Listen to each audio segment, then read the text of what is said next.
Welcome to the Mindfulness Meditation Podcast. I'm your host, Dawn Eshelman. Every Wednesday at the Rubin Museum of Art in Chelsea, we present a meditation session led by a prominent meditation teacher from the New York area. This podcast is a recording of our weekly practice. If you would like to join us in person, please visit our website at rubinmuseum.org/meditation. We are proud to be partnering with Sharon Salzberg and teachers from the New York Insight Meditation Center. In the description for each episode, you will find information about the theme for that week's session, including an image of a related artwork chosen from the Rubin Museum's permanent collection. And now, please enjoy your practice.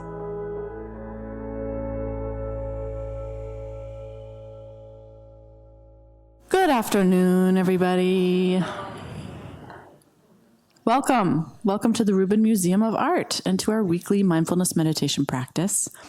My name is Dawn Eshelman. Great to have you all here, and also welcome to folks listening on our podcast. We do podcast all of these for free. You can find them on our website.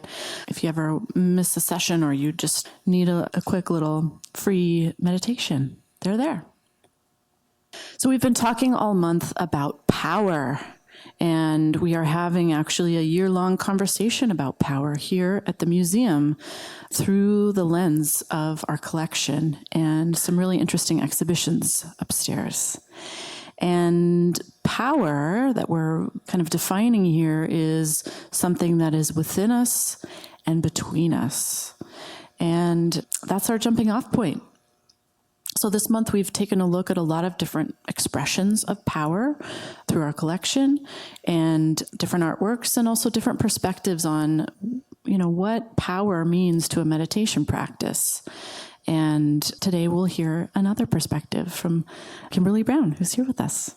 But first, we'll take a little bit of a closer look here at this figure that has been looming in front of you as you have entered. And this is a really interesting one artistically, which I'll get into in a second. This figure is Kakamura Karma Mahakala.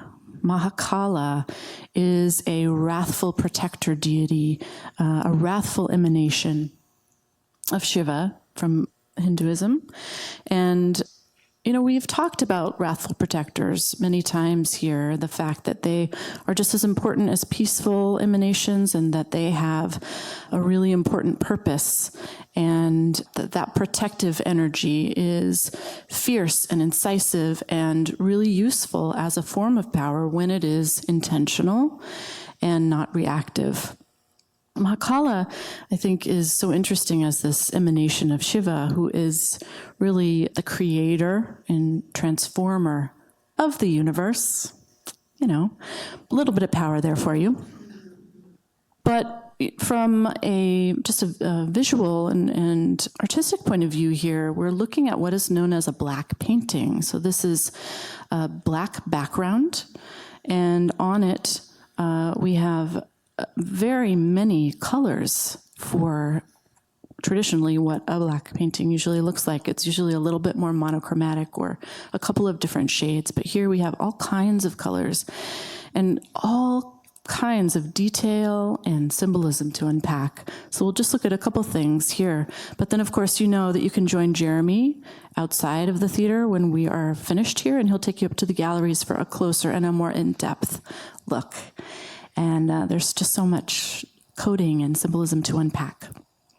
So we see the central figure, Mahakala. He actually has a raven's head and a red hat. And this and some other elements here let us know that, in fact, this is a Bhutanese painting. Mahakala was very popular in Bhutanese practices of Buddhism, and the red hat notes that he is of the Drukpa Kagyu tradition.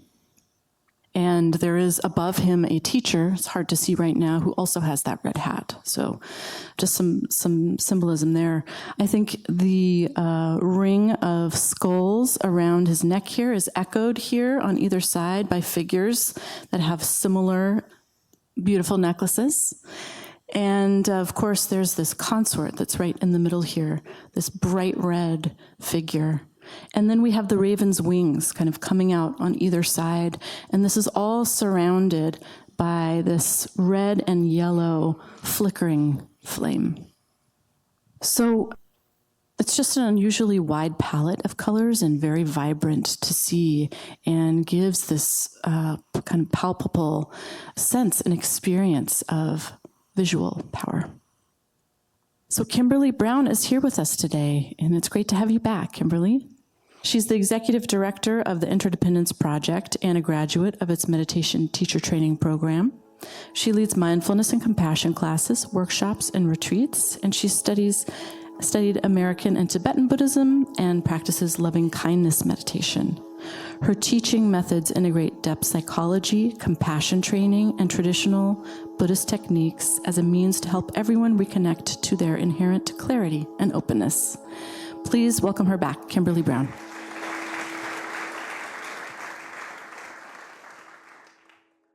Hi, everyone. Thanks for coming out on such a cold afternoon. Before we begin, it's possible that some of you are a little disappointed that Sharon Salzberg is not here today. And I have to tell you, I too am a little disappointed that Sharon Salzberg is not here today. She's a dear benefactor and mentor to me and one of my main teachers. So today, at the end of our practice, we'll dedicate our efforts here today to her recovery. So, this raven-headed Mahakala. I'm not familiar with the kind with ravens on their head, but I've seen many times the Mahakalas that look like fierce monsters, and they have 6 or 8 arms. I was upstairs in the shrine room, the Tibetan shrine room last month, and there's at least one, maybe 2, big, black, scary Mahakalas. My friend said, "Are those evil demons?" I said, well, they're beneficial demons, right? They have the same power and the same fierceness and the same strength as what maybe here in the West we would consider evil. And yet they're great bodhisattvas, and so their intention is to benefit us.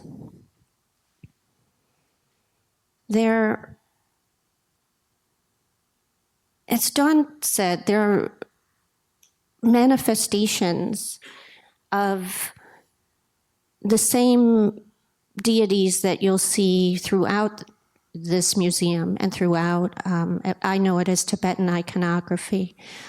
There's Tara, green Tara, and there's Avalokiteshvara, and Chenrezi is what the Tibetan name for the god of compassion and wisdom. And these are kind of the other side of the coin, if you will, the head and the tail, the wisdom and the compassion of these same qualities. Okay. Mahakala is, as a bodhisattva, what he brings and what Dharma protectors bring is a balance. They balance out compassion and patience and calm abiding with energy, with fierceness, with power, with mindfulness, right? Persistence, okay? These are all very powerful qualities, and they're necessary for our practice.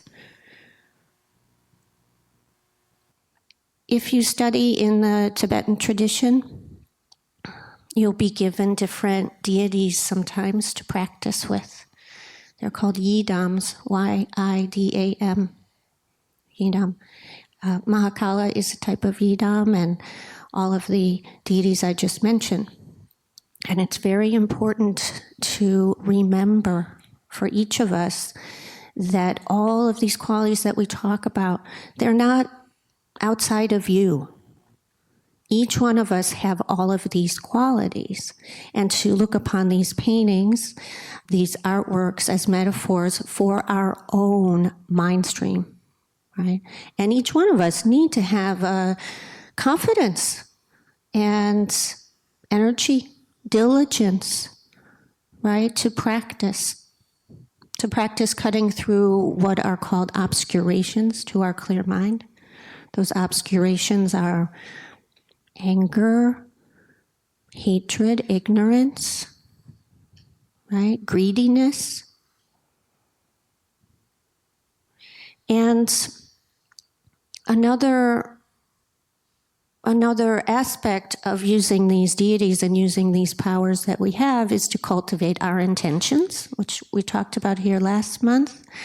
And these intentions lead us to manifest our own power, the human power that each one of us have, right?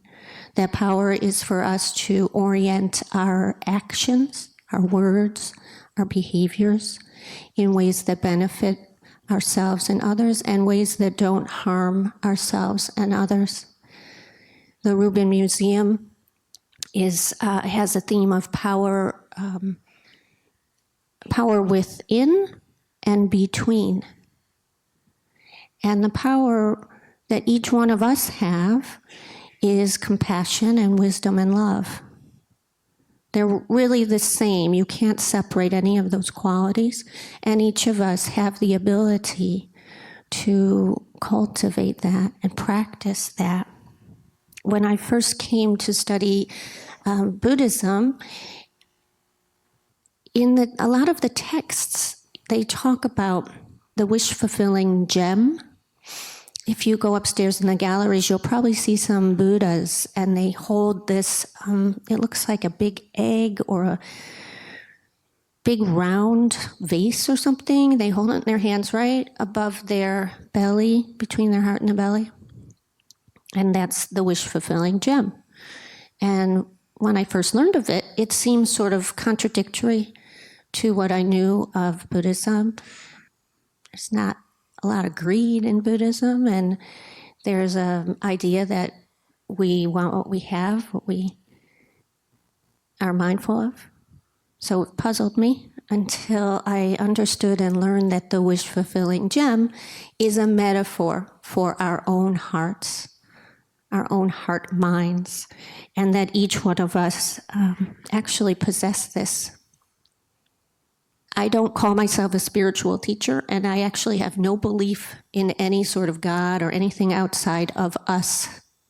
I have a deep faith and a deep belief that each human being has these qualities that we can cultivate and develop. And part of my work is helping and encouraging people to manifest their own power. Because in spiritual communities, religious communities, there's a tendency for people to want to give up their power to other people who seem smarter or more special or idealized, right? And maybe we give up our power by wanting other people to tell us what's right and wrong, what's ethical, instead of using our own wisdom. We also go to special people to offer prayers and blessings.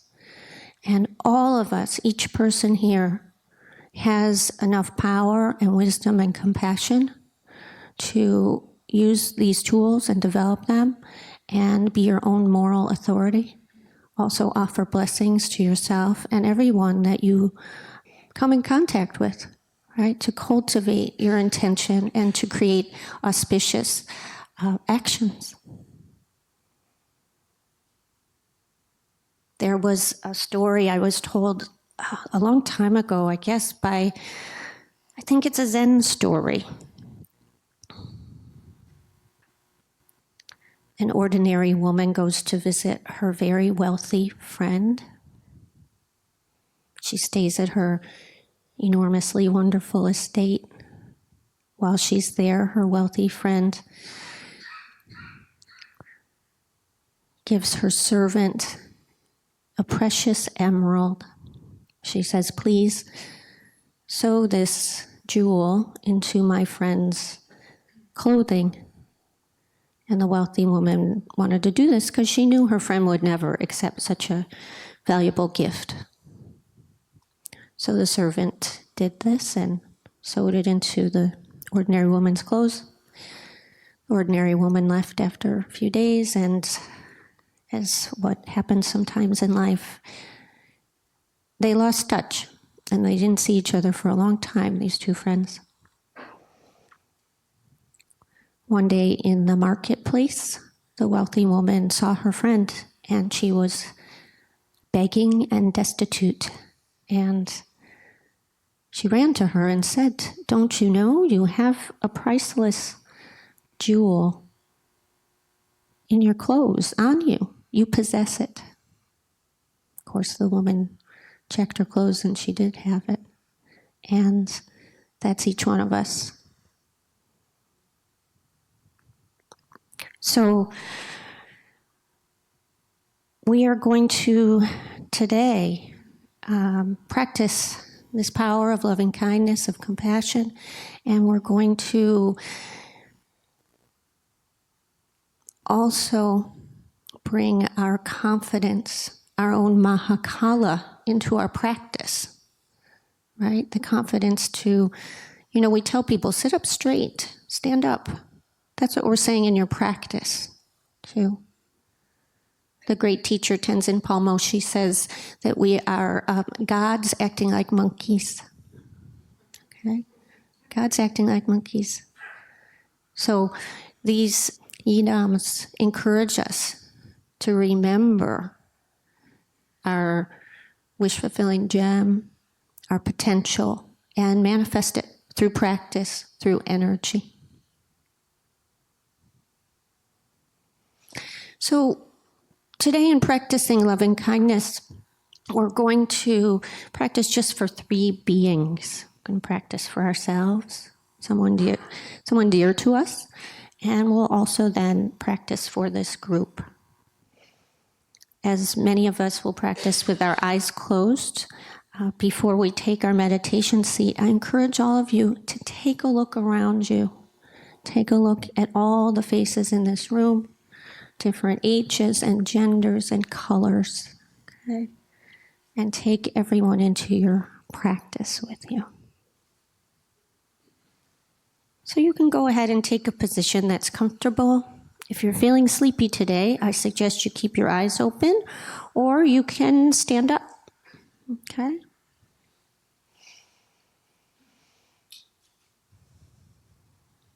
You can go ahead and just take a few conscious breaths, maybe 3.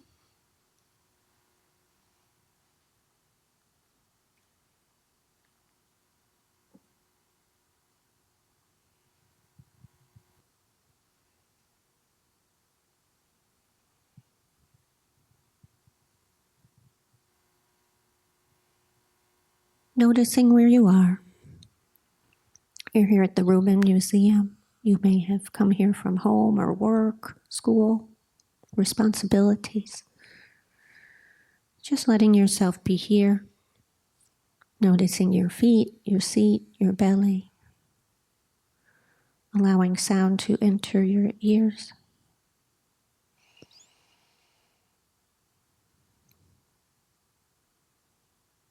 Taking a moment to allow your intention to arise. Your intention is that which brought you here. You could be doing anything here in New York City, but you've chosen on a very cold afternoon to join a group of people and practice kindness, clarity, mindfulness.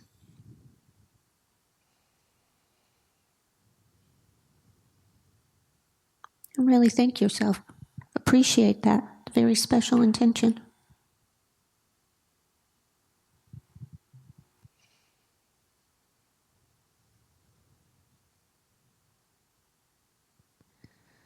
Bringing your attention to your feet, your seat, your belly, relaxing your shoulder blades, relaxing the back of your head, relaxing your forehead, your cheeks, and your jaw. Allowing sound to enter your ears.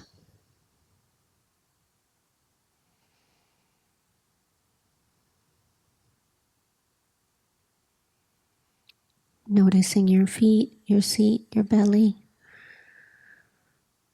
Bringing your attention to your shoulder blades, the back of your head, your forehead, your cheeks, your jaw. allowing sound to enter your ears.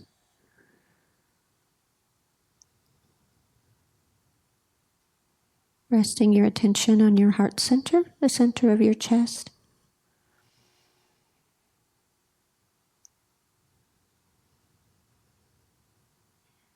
And allowing a sense of yourself to arise. Now you could visualize looking at yourself in the mirror. You could see yourself as a child. You could just have a sense of your presence and offering loving kindness. May I be filled with loving kindness. May I be free from fear. May I be safe. May I be healthy. May I be filled with loving kindness. May I be free from fear. May I be safe. May I be healthy. May I be filled with loving kindness. May I be free from fear. May I be safe. May I be healthy. And taking a moment to continue silently offering these phrases to yourself, so you're giving yourself a gift.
Noticing where your mind is, if you've strayed from these phrases, coming back, using your energy, your black Mahakala, come back, begin again.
May I be filled with loving kindness. May I be free from fear. May I be safe. May I be healthy. Moving your attention away from this sense of yourself, feeling your feet, noticing your seat, your belly, feeling your shoulder blades in the back of your head, relaxing your forehead and your cheeks and your jaw, allowing sound to enter your ears. If you're feeling sleepy, use this energy Sit up a little straighter. You can open your eyes and let them gaze softly at the ground. And now bringing to your mind, your heart, a dear one. Okay, this means someone that you have a loving relationship with that's very easy. It could be a dear old friend, a teacher, a pet. And bringing them to your heart, to your mind. You might have an image of them, their smell, just their presence, and offering loving kindness to them. May you be filled with loving kindness. May you be free from fear. May you be safe. May you be healthy. May you be filled with loving kindness. May you be free from fear. May you be safe. May you be healthy. May you be filled with loving kindness. May you be free from fear. May you be safe. May you be healthy. Continuing on your own. So you're giving a gift to this dear one.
Noticing where you are, if your mind is wandering and you're planning or remembering, calling on your own fierce protector, coming back, starting again.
May you be filled with loving kindness. May you be free from fear. May you be safe. May you be healthy. Moving your attention away from this dear one, feeling your feet, noticing your seat and your belly, bringing your attention to your shoulder blades and the back of your head, relaxing your forehead and your cheeks and your jaw, and allowing sound to enter your ears.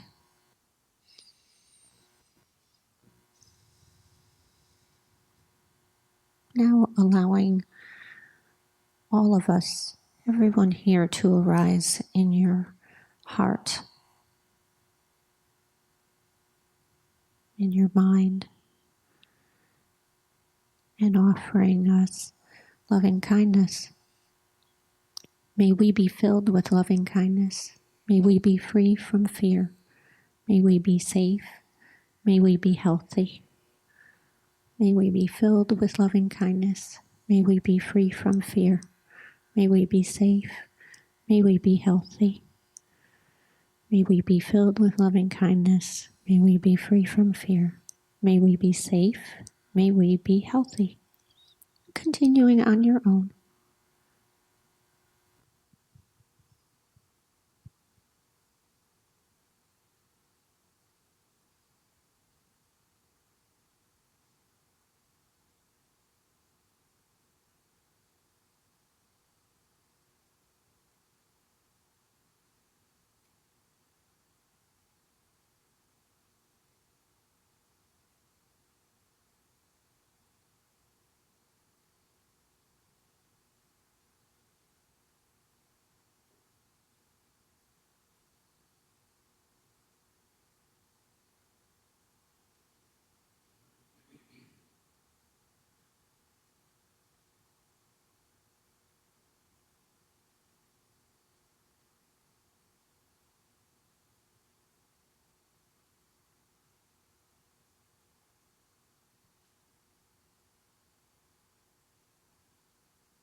May we be filled with loving kindness. May we be free from fear.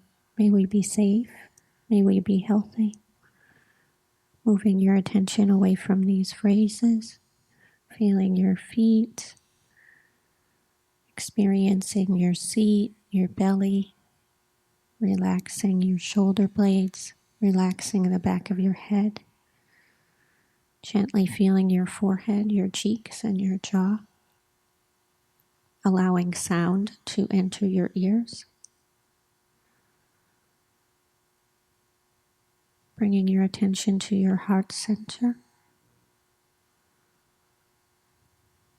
and tapping into your power, your intention, your effort, your mindfulness, your compassion, and allowing the qualities of loving kindness to radiate from your heart center in front of you to all the beings in front of you, other people, lots of insects all across New York City, the next state, across the world, and the beings behind you, the beings to your right, the beings to your left, the beings above and below. So now you're radiating like a little sun of loving kindness.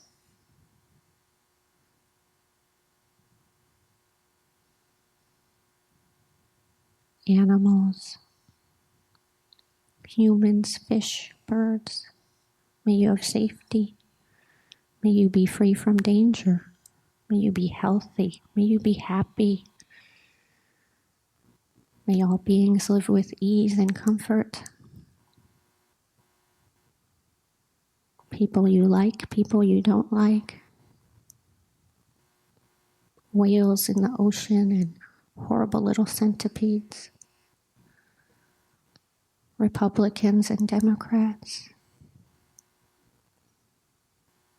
People that speak English, people that don't speak English. May you be happy. May you have freedom from suffering. May you live with joy. May you have safety and freedom from danger. May you have good health. May you thrive.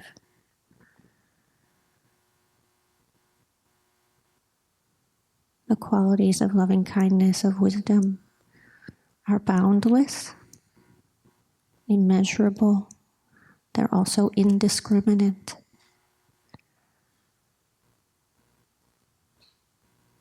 So like a sun,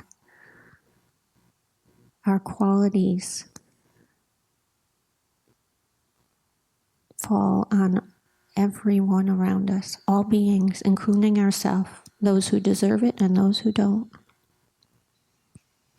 The Buddhist suttas, the early texts, tell us that we can radiate like a great trumpeter plays his music in all directions.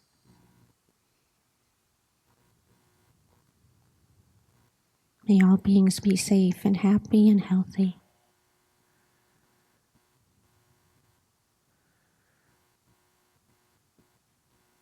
So you can bring your attention back to your feet, to your seat and your belly. Feeling your forehead and your cheeks and your jaw. When you're ready, you can bring your attention back to this group and our conversation.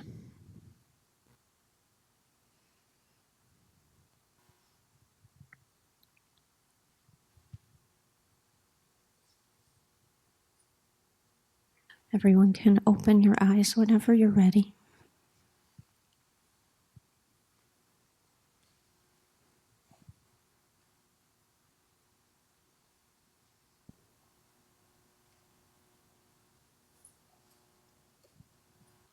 Thank you, everyone. Pleasure seeing you again.